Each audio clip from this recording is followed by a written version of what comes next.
Welcome to AARKJ, Kiryoku Jitsu. Today we're going to go ahead and go over two techniques. The first one is going to be the bicep cutter, and the second one is going to be the calf cutter. Okay? What we're going to go ahead and do is start off with the bicep cutter. Scenario here is I went ahead and went for an arm bar. Okay? Tony, who's my uke, is going to get on his back. With Tony being a bigger guy, usually with the bigger guys, you meet up with a lot more resistance, okay? Usually, when you're going to go ahead for an arm bar on a big guy, or anyone at that matter, the initial defense is to go ahead and grab your wrist so that I'm not able to pull the arm for an arm bar.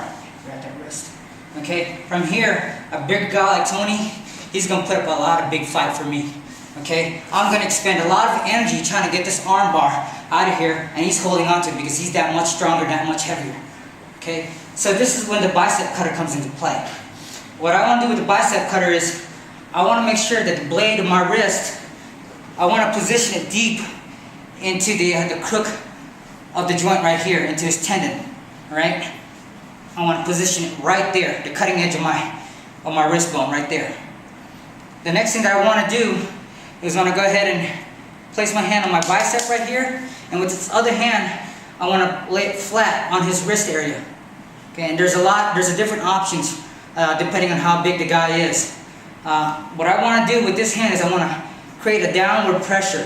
While I'm creating this downward pressure, right, what I'm doing is I'm pulling with this other hand, I'm pulling the blade of my wrist bone right into that tendon. So it's basically two-way action.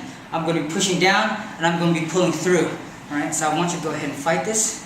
Strong, okay? So here.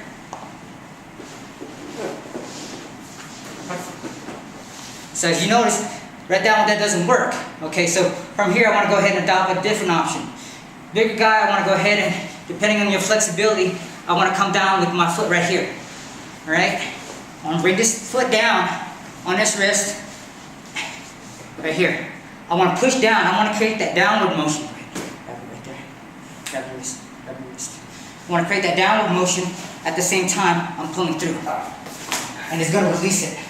Okay, so again, depending on how big your opponent is, usually the bicep cutter will work.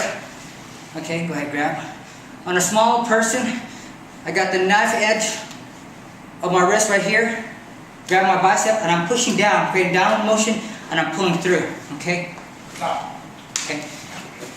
And if that doesn't work, again, depending on your flexibility, hold on, I'm not going to go ahead. What I want to do is I want to place my leg on top and kind of figure for it. Again, creating a downward motion while I'm pulling through.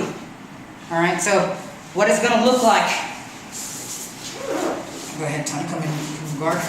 At a faster pace right here, I'm going to go ahead and do an arm bar. And what Tony's going to do is he's going to go ahead and fall through with it.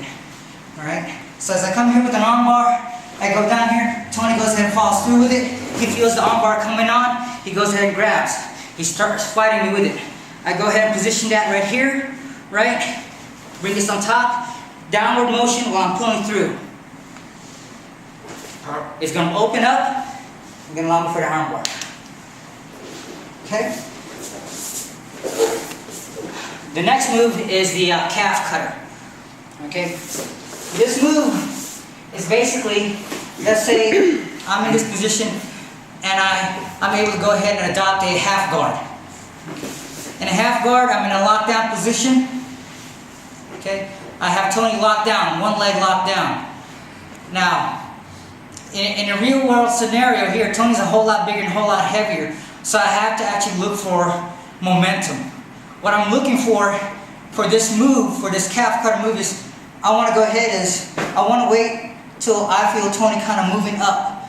What I want to do from here is I want to grab his waistline right here, okay, and I want to shift him. As I shift him, I want to throw him to a 45-degree angle, okay? As I'm able to, keep your base right here. As I'm able to throw him up here, okay, his body position should be right here, okay? And that's what the best case scenario, or best case situation would look like.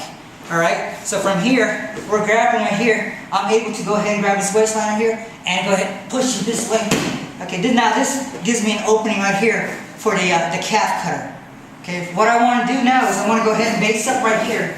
As you can see right here, the knife edge of my shin bone is already right here. Okay, so what I want to do is I want to go ahead and grab around his ankle area, right? And what I want to do is, again, driving the knife edge of my shin bone right into those tendons right here. And I'm going to go ahead and close into that, and it creates that submission. Okay, so again, fast feet, what it's going to look like, we're grabbing here, having a lockdown position, right? I'm going to go ahead and grab his waistline, right? And as I grab him, I'm going to go ahead and toss him off into a 45-degree angle, and I'm going to base up. Once I go ahead and base up, I'm going to grab, right, again, positioning my, the knife edge of my shin bone right here, and I'm closing in.